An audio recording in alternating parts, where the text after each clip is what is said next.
Қайырлы күн, оқушылар. Қазір жаратылыстану сабағы.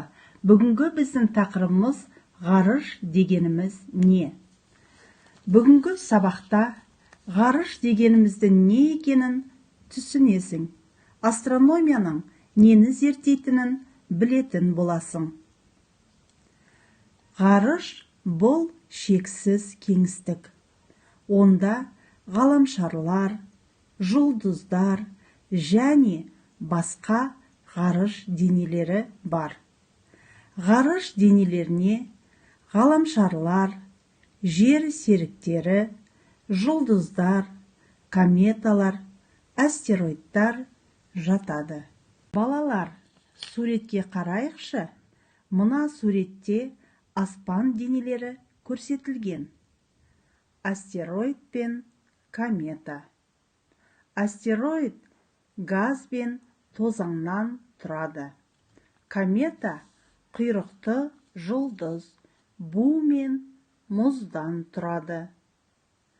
Адамдар айды, күнді бақылап, алғашқы күнтізбелерді құрастырған. Диқандарға күн қай кезде жылынып, қай кезде суық болатындығын білу қажет болды. Көшпенділер, теңізшілер, аңшылар аспандағы жұлдыздарға қарап, бағытты бағдарлай білді. Астрономия аспан денелерін, олардың құрылысын, қозғалысын зерттейтін ғылым. Астрономия гректің астроном жұлдыз, номос заң деген екі сөзден шыққан.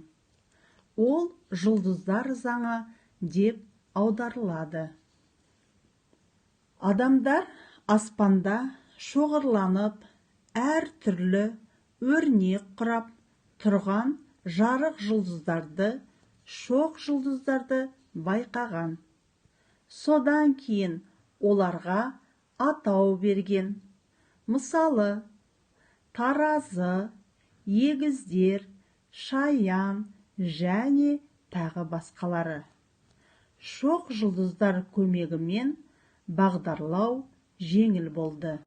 Бізде барлығы 12 шоқ жұлдыз бар. 12 шоқ жұлдыз 12 айды бейнелейді.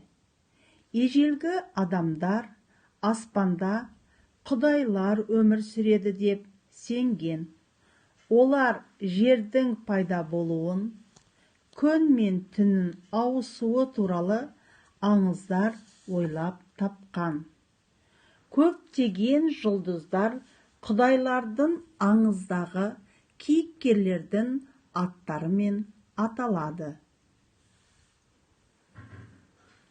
Енді балалар, сұрақтарға жауап берейік.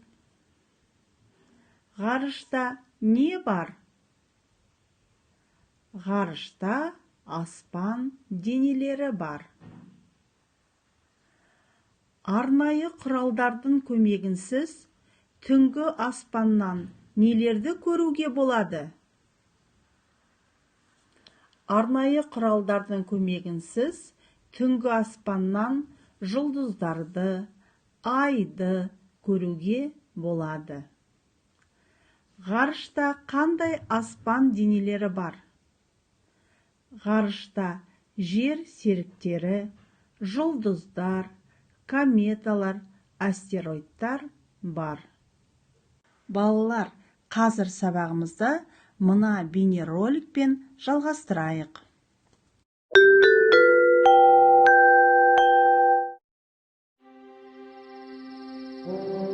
Аға, қараңыз, жұлдыз жанып өшіп, жылжып барады. Ол жұлдыз емес, ұшақ қой. Қандай керемет, менің де ұшқым келеді. Онда саған ұшқыш болу керек. Жоқ, ұшақпен емес, құс секілді қалықтап ұшқым келеді.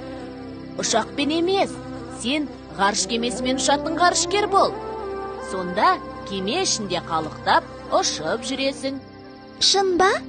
Ғарышкерлер кеменің ішінде қалайша қалықтап ұшып жүреді?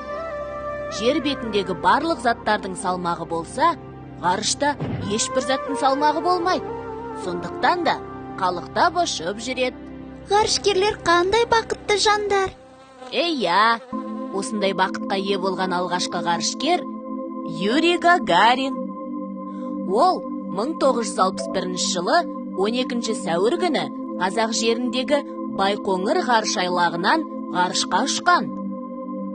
Қалықтап ұшып жүріп, қандай керемет деп тамсанған шығар. Дәл таптың. Тек Гагарин қалықтап ұшқанына емес, ғарыштан жердің әдемілігін көріп, қандай керемет деп тамсанған. Ғарыштан жер қандай болып көрінеді екен? Жер ғарыштан әдемі, көгілдір шар болып көрінеді. Неге көгілдір? Планеталардың арасында күннен ең қолайлы қашықтықта орналасқаны жер. Ауасы мен суы бар, тіршілігі бар, жасыл желек жамылған жер планетасы ғана. Сондықтан оны көгілдір планета деп атайды. Планеталар дейсіз бе? Жер тәріздес басқа да планеталар бар ма? Иә. Онда ғарыш өте үлкен деген сөз ғой. Иә, ғарыш кеңістігі шексіз. Осыншама ғаламат нәрсенің ең болмаса бір бөлшегін көру үшін ғарышкер болғым келеді. Қазақ халқынан шыққан ғарышкерлер бар ма? Әрине, Тоқтар Әубәкіров, Талғат Мұсабаев қазақ халқының тұңғыш ғарышкерлері. Сонда мен ғарышкер болсам, қазақ халқынан шыққан алғашқы ғарышкер қыз болады екенмін ғой, иә? Боласың.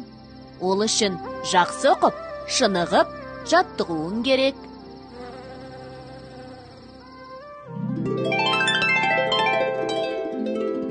Балалар, енді дәптерлерімізді ашып, бүгінгі ғарыш туралы алған білімдеріңді сурет салу арқылы көрсетуге тырысыңдар. Сабақ аяқталды, сау болыңдар.